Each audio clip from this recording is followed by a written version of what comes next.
My fiancée revealed she's pregnant with my business partner's baby, then told me to act like an adult, weigh what we have over a small mistake.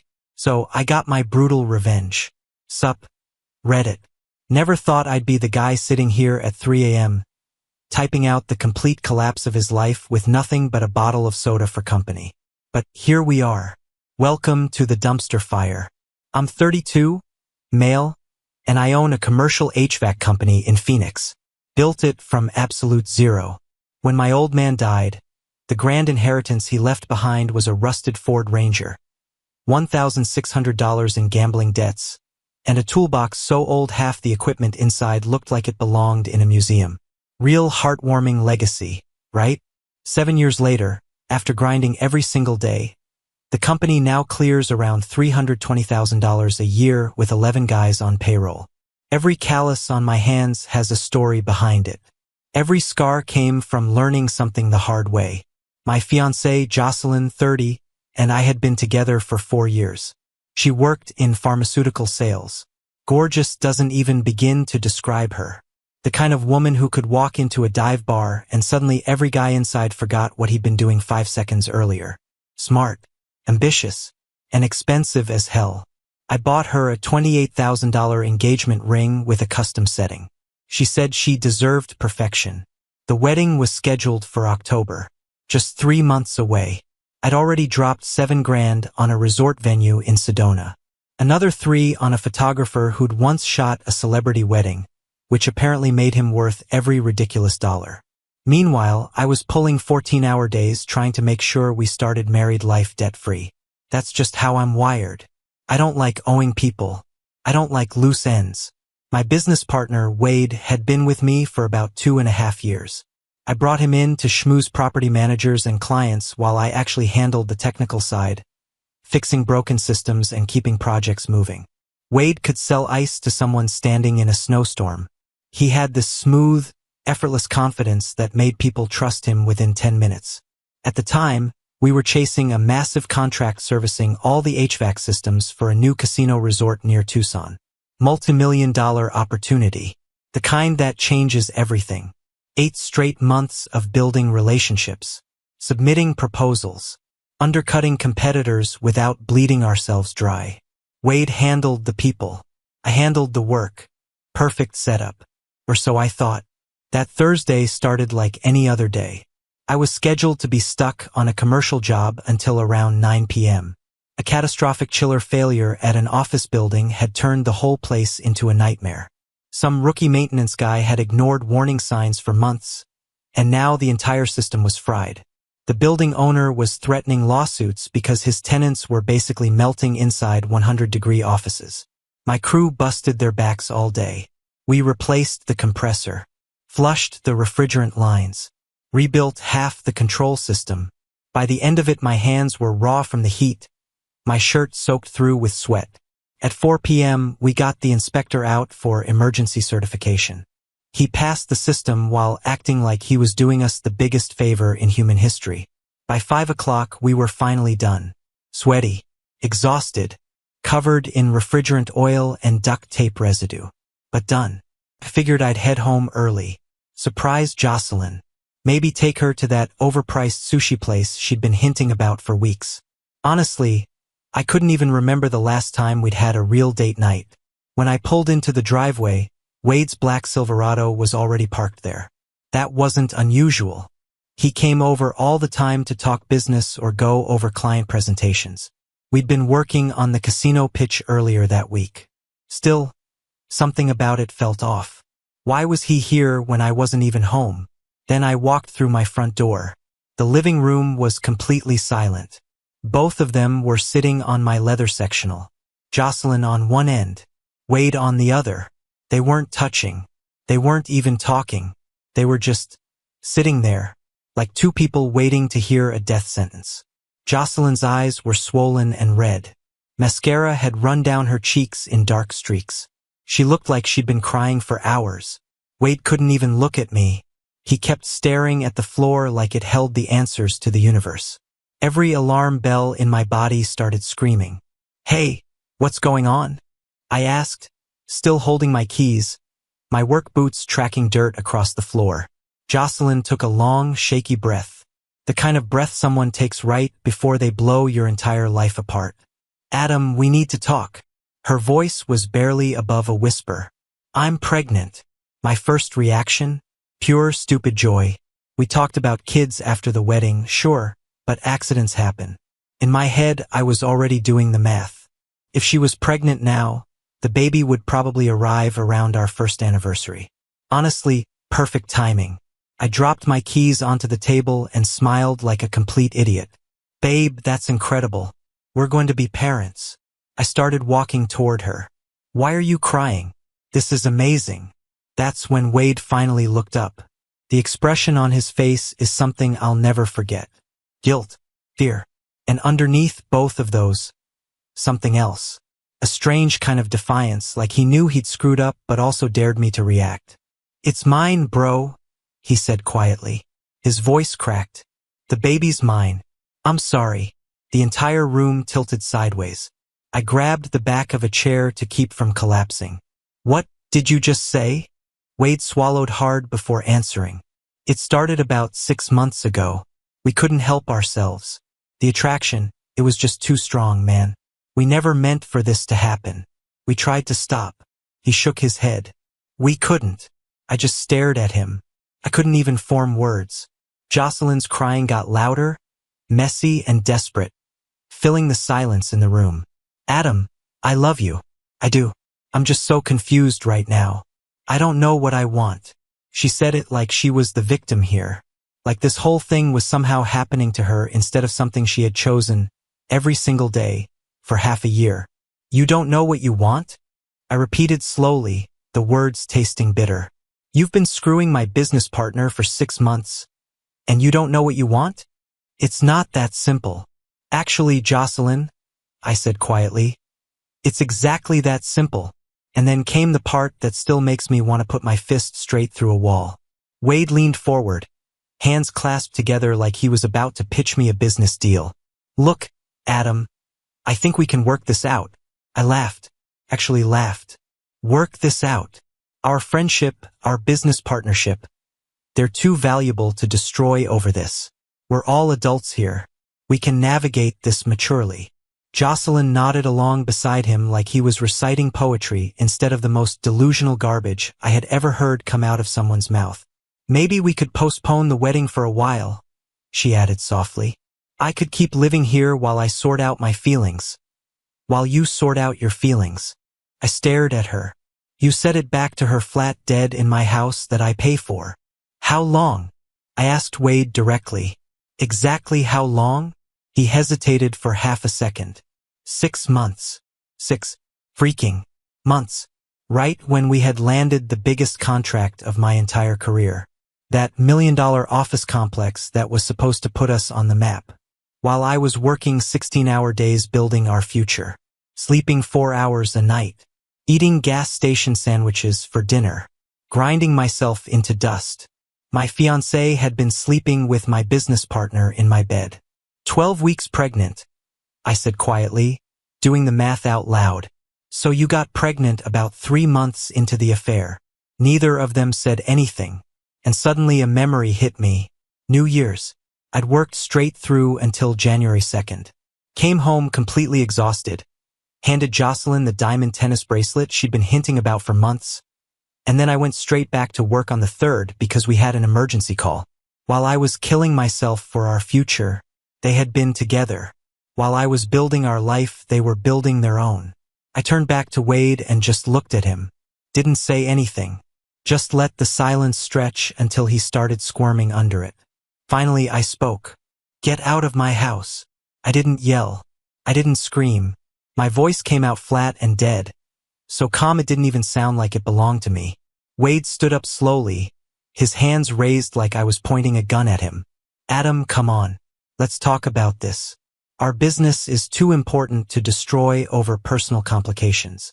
Personal complications. I took one step toward him. You knocked up my fiancée, and you're calling it a personal complication? Like it's a scheduling conflict. I'm just saying, he rushed on. We've built something together. Years of work. We can separate the business from... I took another step closer. You've got about 5 seconds to walk out that door before I drag you out by your throat. Wade's entire demeanor collapsed instantly. That smooth salesman confidence disappeared like water hitting hot concrete. His face went pale and he backed up fast enough to bump into the coffee table. Adam, let's just... 4.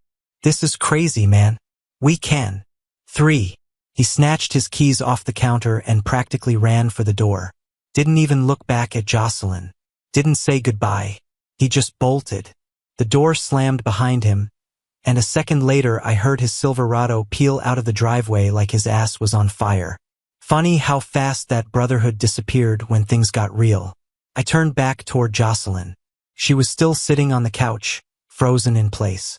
Mascara streaking her face, eyes wide, staring at me like a stranger had just walked into her living room wearing my face. Adam, please let me explain. You're next. She blinked. What? I want you out of this house tonight. You can't do that, she said immediately. This is my home too. I live here. My name is... Your name isn't on a damn thing, Jocelyn. Not the mortgage. Not the deed. Not even the utility bills. My voice stayed flat, controlled. You've got until I get back to pack whatever you can carry. Anything still here after that goes in the dumpster. Her crying ramped up instantly. Loud, dramatic sobbing. The same manipulative performance that used to make me want to fix whatever was wrong. Now it just sounded like static. Where am I supposed to go? I don't have anywhere. Should have thought about that before you spread your legs for my business partner. She flinched like I'd slapped her. Adam, please. I love you. I made a mistake. We can work through this. Couples survive this all the time. We just need counseling. We need to talk. No, I said quietly. We don't. I grabbed my keys off the table. You wanted Wade so bad? Go find him. Maybe he'll let you cry on his shoulder in whatever parking lot he's hiding in right now. I walked to the door, then stopped, turned back one last time. 11 months of engagement. 4 years together. A $28,000 ring. And you threw it all away for a guy who just ran out of here like a scared little. I shook my head slowly. You two deserve each other. I walked out, got in my truck, drove to my buddy's place and didn't look back. Gavin runs his own plumbing business and does subcontract work for my company. I've known him since the days when we were both grinding through college, working random gigs just to keep up with tuition. Solid guy, dark sense of humor. The kind of friend who answers the door with snacks and pizza when you show up unannounced at 6 in the evening looking like death warmed over. He opened the door, took one look at my face, and frowned. Man, who died? So I told him everything. Every word, every detail, every look on their worthless faces. He didn't interrupt, just listened quietly, handed me a soda, cracked open one for himself, and waited until I finished. Then he leaned back in his chair. So your business partner knocked up your fiancée, and their solution is for everyone to just share custody of the situation like some kind of reality show. That's the proposal. He took a long drink and shook his head slowly. Bro, that's rough. But hey, at least now we know Wade's only good at laying one kind of pipe. I almost laughed. Almost. Then he said something that stuck with me. You know what this looks like to me? Jocelyn watches you build this company from nothing. Sees your bank account getting bigger every year. Meanwhile, Wade's right there whispering in her ear about how he's the real brains of the operation. How one day he's going to take over. He shrugged. She didn't just fall into bed with him by accident, man. She hedged her bets. It sounded paranoid at first, but the more I thought about it, the more it made a disturbing amount of sense. The next 4 days were a nightmare. Not the dramatic kind where everything explodes at once. The slow, grinding kind. The kind where every phone call brings a new problem, and every possible solution costs money you don't have sitting around. First thing I did was call the contract attorney who had drafted our partnership agreement. $500 just for him to review the dissolution clause over the phone. And the news was worse than I expected. Without documented cause, he told me, Wade can force you to buy out his shares at fair market value. With your current contracts, that's over $300,000. Money I absolutely did not have. What counts as cause? I asked. Breach of fiduciary duty, fraud, misrepresentation to clients, criminal activity. Anything you can document that shows he violated his obligations to the partnership. I didn't have any of that. Not yet. Then there was the house. Jocelyn technically had tenant rights even though we never signed a lease. Minimum 30-day eviction notice. Possibly longer if she decided to fight it in court. Even longer if she started playing the pregnancy card. The wedding? $10,000 in non-refundable deposits. Gone. The venue didn't give a damn about my situation. The engagement ring? $28,000 sitting on her finger. Custom piece. Non-returnable. Arizona law says if she breaks the engagement, I can demand it back. If I break it, she keeps it. If it turns into a legal dispute, that means hiring a lawyer. And spending even more money I didn't have. Every direction I looked, I was either bleeding cash or staring down months of legal hell. Jocelyn's texts started that first night. And they didn't stop. I never meant to hurt you. We need to talk about this like adults. I'm pregnant and scared. Adam, I need to know I have somewhere safe to stay. You could at least respond. I'm carrying a child and dealing with hormones and you're just ignoring me. My mother is right about you. You only care about money and work. Wade's messages were somehow even worse. Brother, I know this is complicated, but we've built something special together. The company is bigger than any personal issues. You're angry right now. I get it, but don't make permanent decisions based on temporary emotions. Think about what we're throwing away. The audacity was almost impressive. The guy knocks up my fiancée. And now he's giving me lectures about emotional decision-making. I didn't reply to any of it. I just screenshot everything and saved it all in a folder. Gavin read through the messages and slowly shook his head. They're both still playing the game. They still think they can manipulate you into accepting this. Wade thinks he can smooth talk his way out of consequences. Jocelyn thinks she can guilt-trip you into playing house. He tossed my phone back on the table. They don't realize the game's already over. On day 5, I made a decision. I was done playing defense. It was time to go nuclear. But nuclear requires ammunition. And ammunition requires evidence. So I started digging. I hired a real business attorney this time. A serious one. 30 years of experience and an hourly rate that made my eyes water. $600 just to sit down and talk. Worth every penny. The first thing she told me was simple. If you want to dissolve this partnership without getting financially destroyed, we need cause. Documented, ironclad cause. She leaned forward and tapped her pen on the table. Bring me everything. Every bank statement, every contract, every email, every expense report, every single piece of paper connected to your business for the past 3 years.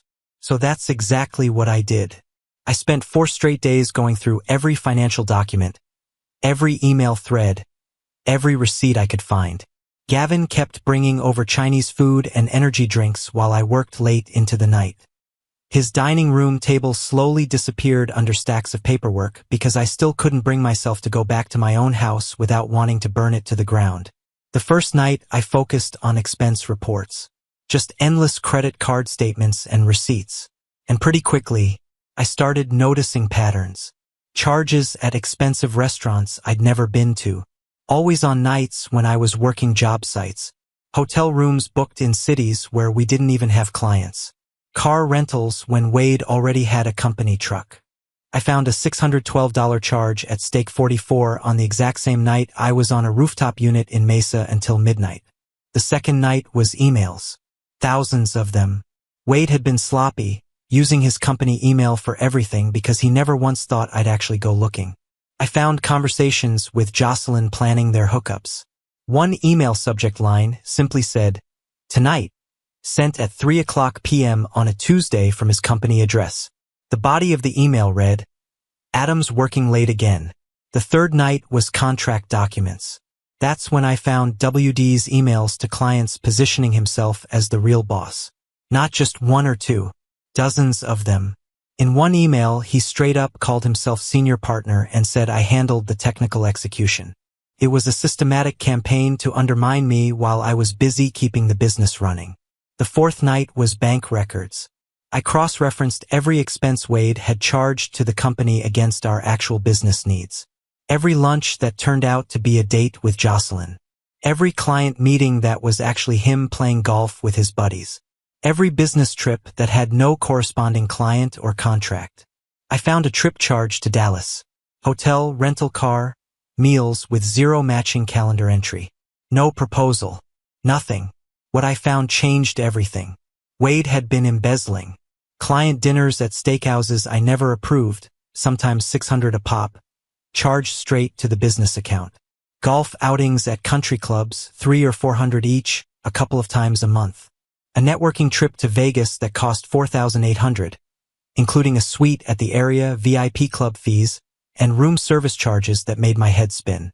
In total, over $37,000 in unauthorized personal expenses over 18 months. Money that should have been profit. Money that could have gone to employee bonuses or new equipment. Money that went to financing Wade's lifestyle while I was eating convenience store burritos. But that wasn't even the worst part. I found emails, actual email chains, where Wade had been positioning himself as the real owner. Telling potential clients he was the senior partner and I was the technical guy. Giving out his personal cell and telling people to contact him directly for any major decisions. Systematically undermining my authority while I was busy actually running the business. One email stood out. Wade had written to a potential client. Adam is great with the hands-on stuff, but between you and me, the strategic vision comes from my end. When we expand into resort properties, I'll be spearheading that initiative. Strategic vision.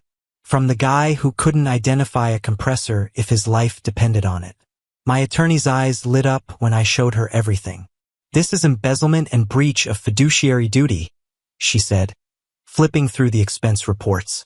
And this, she added, holding up the emails, is fraud and misrepresentation.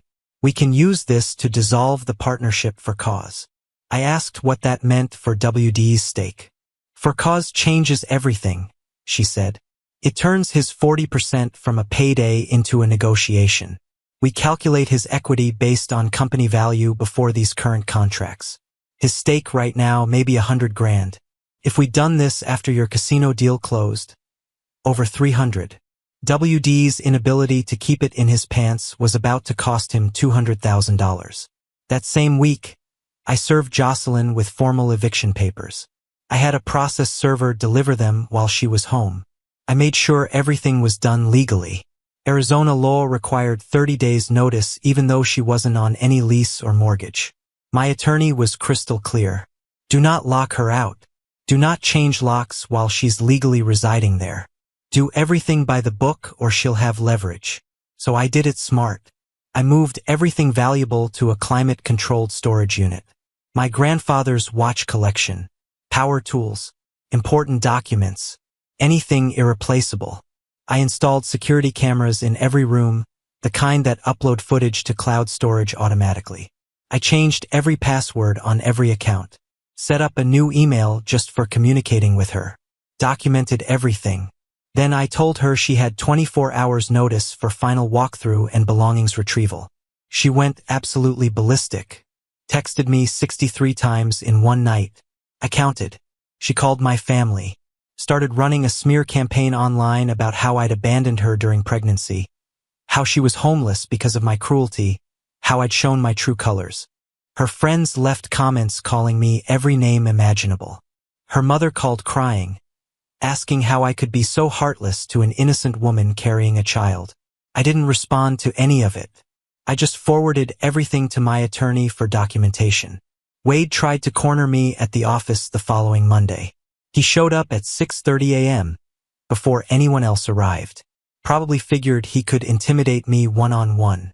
Adam, man, he spread his hands like he was surrendering. We need to fix this like men. I'll do whatever it takes. I looked him dead in the eyes and kept my voice flat. Contact my attorney if you want to discuss business matters. The color drained from his face. He genuinely hadn't expected me to lawyer up. He thought I would just roll over, let him keep his shares, maybe even keep working together like nothing had happened. That's the thing about guys like Wade. They get so used to charming their way out of consequences that they start believing every problem can be solved with a smile and a handshake. The next 3 weeks turned into total war. I started calling our clients directly. I had a list of 23 active accounts Wade had been managing.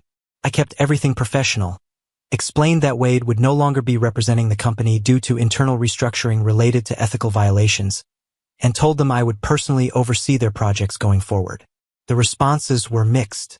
The first call was to our biggest client, the casino resort people. The owner was an old-school businessman who'd been in commercial real estate for 40 years.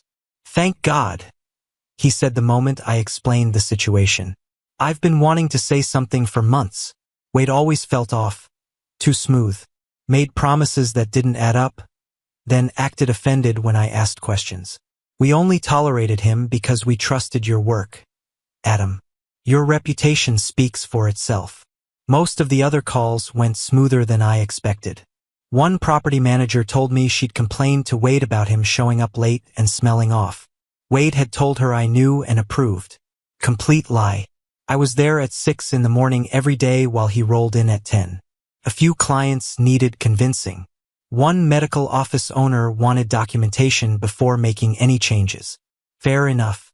I sent him the financials showing WD's unauthorized purchases. He stayed. 3 accounts were already gone. 62,000 in contracts. Lost before I even made the calls. Wade had gotten to them first with some story about me being unstable. Those clients didn't want drama. I couldn't really blame them. I promoted Paul, my lead technician, to operations manager. He'd been with me 5 years, knew commercial HVAC systems inside and out, and gave clients straight answers instead of sales pitches. Most clients actually preferred talking to him anyway. When I told him about Wade and Jocelyn, he just shook his head. "Boss, everyone knew Wade was a snake. Just didn't think he'd be dumb enough to bite you." Wade and Jocelyn eventually figured out they were losing, so they went scorched earth. Jocelyn started calling my clients, telling them I was having a breakdown and that projects might not be completed. Wade started telling contractors I'd been making dangerous decisions on job sites and acting unstable. He even called the casino resort guy and claimed I'd been drinking during work hours and yelling at employees. Complete lies, delivered with that same smooth confidence. The casino project went on hold while the client assessed the situation. I didn't argue. I just started collecting proof. Arizona's one-party consent law meant I could legally record calls. I'd already been recording client calls for years just to keep notes. Now I had recordings of 5 different clients repeating exactly what Wade had told them about me. Even better, Wade had made most of his sabotage calls using his company phone. The same phone account I still had full access to. Perfect paper trail. My attorney used the words tortious interference and immediately started drafting new documents. Meanwhile, Jocelyn escalated things online. She posted a long Instagram story claiming I'd abandoned her during pregnancy and that she was homeless because of my cruelty. It included crying selfies and hashtags like toxic men and narcissist. Her mother called me sobbing. "How can you be so heartless to an innocent woman in her condition?" I asked her if she wanted to discuss the identity of her grandchild's actual father and the embezzlement charges her daughter's boyfriend was facing. That conversation ended very quickly. The eviction hearing itself was supposed to be straightforward. Jocelyn wasn't on any lease or mortgage. She'd received proper 30-day notice. There were no legal grounds for an extension. Her attorney, some ambulance chaser her parents had hired, tried to argue that she had implied tenancy rights and requested additional time due to pregnancy and dependent status. The judge looked up from the paperwork. "Does she have a lease? Any rental agreement?" Jocelyn's attorney shuffled his papers. "No written lease, Your Honor. But she's been living there for..." "Did she pay rent?" The relationship was. "Did she or did she not pay rent, counselor?" "No, Your Honor." "Then she's a guest." Mr. Harper provided proper notice. She has 48 hours to vacate. But before she left, Wade decided to make one final desperate play. And it backfired so spectacularly I still can't believe they thought it would work. 2 days before the final move out, I went to my house for a condition inspection. I wanted to document everything before Jocelyn left. I had a full checklist ready. Things to photograph, measurements to take, damages to record for potential security deposit deductions. Even though there was no deposit because she'd never been an official tenant. I brought Paul with me as a witness. My attorney had been very clear about that. Never be alone with Jocelyn again. Document everything. Assume you're always being recorded. Bring a witness who can testify if things go sideways. Paul kept his phone in his hand like he was just scrolling, but I'd already told him to hit record the moment Wade showed his face. We showed up at 10 in the morning, exactly as the eviction notice specified. I knocked on the door of my own house like some kind of visitor. Wade answered. He was wearing a polo shirt that still had the price tag hanging off the sleeve, like he'd bought it that morning just to look presentable. His truck was sitting in my driveway behind Jocelyn's car. "What are you doing here?" I asked. I said, keeping my voice level. "Jocelyn invited me to help pack her things," he replied, like that was completely normal, like he had any right to be standing in my house. "You need to leave. Now. I have as much right to be here as you do." He actually said that. "I'm the father of Jocelyn's baby. That gives me certain rights." I pulled out my phone. "Please note the time." Wade admitted he's in my house without permission from the property owner. "That's trespassing." Paul nodded, pulled out his own phone, and started taking notes. Wade's face turned red. "You can't kick me out. This isn't just your house anymore." "Actually, it is. It's in my name.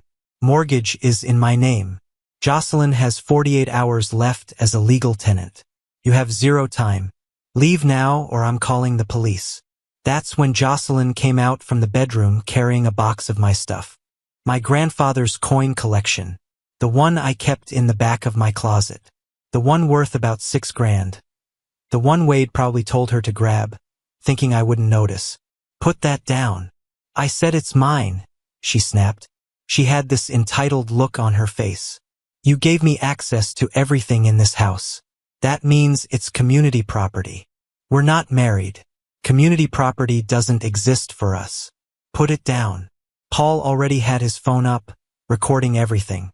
Jocelyn's face went from entitled to panicked in about 2 seconds. She set the box down like it was contaminated. I told both of them they had 5 minutes to grab whatever they were taking and leave permanently. Wade stepped right into my face, physically close. That aggressive stance guys use when they're trying to intimidate someone. "You can't tell me what to do, Adam. I have rights here. I'm the father of Jocelyn's baby. That gives me a stake." Then he shoved me, both hands on my chest, hard enough to make me stumble back. Could have dropped him. I didn't. I kept my hands visible and let the camera do the work. Wade shoved me again, harder. "What are you going to do, tough guy?" Then Jocelyn started screaming. Not yelling, screaming, like someone was being murdered. "He's attacking Wade. Someone call 911. He's trying to kill him." Paul kept recording, kept that camera steady. I still hadn't touched either of them. My hands were still hanging at my sides. The cops showed up at the house first. Wade did his little performance. Jocelyn backed him up with tears and everything. Later that afternoon, an officer came by my office to get my side of the story. I asked him if he wanted to see the video of what actually happened. The footage was crystal clear. Wade shoving me twice while I stood there motionless. Me never touching either of them. Jocelyn clearly signaling Wade to defend himself from an attack that wasn't happening. Her screams starting on cue. The officer's expression shifted from professional neutrality to barely contained disgust. Wade got arrested that night for assault, battery, and filing a false police report. Jocelyn got taken in for questioning. And by Monday, my attorney told me the DA was looking at false reporting charges. Gavin almost injured himself laughing when I told him. They literally tried to frame you for assault and recorded themselves committing crimes instead. This is like watching someone build an elaborate trap and then step into it themselves. The next morning, I froze the company accounts, pending partnership dissolution. By the end of the week, my accountant uncovered another $42,000 in unauthorized expenses we'd missed. Jocelyn's personal trainer, company card, Expensive dinners at restaurants I'd never even heard of. Company card. A weekend trip to Sedona that Wade claimed was client entertainment. Company card. Total bill, $6,300. That included spa packages and ridiculous room service. He'd financed the entire affair using my money, my company, my future. Wade's attorney called 4 days after the arrest. His client was facing criminal charges for assault, battery, and filing a false police report. Those were between Wade and the state of Arizona. But the civil side, that was negotiable. He owed restitution. His partnership stake was about to be dissolved for cause, meaning he'd receive only a fraction of its actual value. And my attorney had made it clear we could pursue additional civil claims for defamation, tortious interference, even treble damages for embezzlement. The lawyer's voice had this pleading quality I'd never heard from an attorney before. My client is willing to sign over his entire partnership share for $1, resign immediately, and repay unauthorized expenses over 3 years. In exchange, Adam agrees not to pursue additional civil claims, and both parties sign mutual releases. $1. The deal wasn't really about the dollar. It was about the mutual releases, about avoiding years of civil court. But Wade was still willing to give up his entire business stake, calculated at around $100,000 before the casino deal, just to end this while he dealt with criminal charges. I told the attorney I'd think about it. Gavin's reaction was immediate. Take it right now. You get everything. Wade learns the most expensive lesson of his life, and forever you get to tell people you bought out your business partner for less than a cup of coffee. My attorney agreed. Fighting in court could drag on for years, cost a fortune, and there's always risk. Clean break. Wade gone forever. The business entirely mine was worth far more than dragging it out. The signing happened at my attorney's office the following week. Wade looked like he'd aged 15 years in 3 weeks. Gone. Unshaven. Clothes that didn't quite fit right anymore. The swagger he used to carry around like armor was completely gone. His attorney made one last attempt to push for better terms. Maybe some kind of profit sharing, maybe a small percentage of future earnings. My attorney didn't even blink. She simply pointed to the evidence spread across the table, the expense reports, the defamatory emails, the assault video, and said calmly, "Your client can sign for $1 in mutual releases, or we add civil fraud, conversion, and interference claims. Criminal charges are out of our hands, but we can make the civil side much more expensive." Wade signed. His hand was shaking.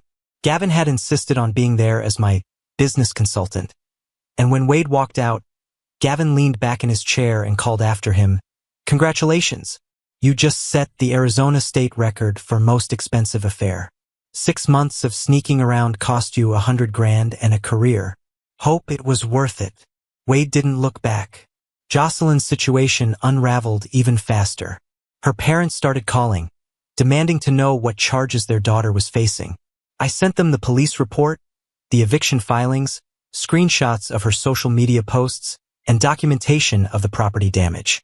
My attorney followed that with a formal demand letter for the ring. She was fired from her pharmaceutical job after complaints about her conduct reached HR. And one of those complaints eventually turned into a lawsuit she had to settle for money she didn't even have. Other legal and financial fallout followed her for a while. 8 months later. The first few months weren't some movie montage where everything magically gets better. I paid a disgusting amount in legal fees, lost 3 contracts I'll never get back, and spent more mornings doing damage control than actually running jobs. But eventually the bleeding stopped. The moment Wade was gone and Jocelyn was out of the house, things started stabilizing. I sold the ring as soon as my attorney cleared it, took the money, and bought diagnostic equipment I'd been putting off for years. Then I cut bonuses for the guys who stayed loyal while my life was basically getting remodeled with a sledgehammer. Paul handled operations, and for the first time in years I wasn't babysitting grown men or apologizing to clients for someone else's sales energy. The casino project eventually came off pause. We finished 3 weeks ahead of schedule, under budget, and the client handed over a $20,000 performance bonus I hadn't even asked for. That one check told me everything I needed to know. The company was never Wade and Adam. It was me, my crew, and the work. Wade tried starting his own HVAC company, but it lasted 4 months before his first job got shut down by inspectors for code violations, and his second client sued him for breach of contract. Commercial HVAC in Arizona is a small world, and word spread fast about what he'd done. For competitors actually called me for references when he applied with them. I didn't badmouth him. I simply sent copies of the police reports and the partnership dissolution showing the $1 buyout. Last I heard, he moved to Nevada to stay with some relative. His career in Arizona is basically over.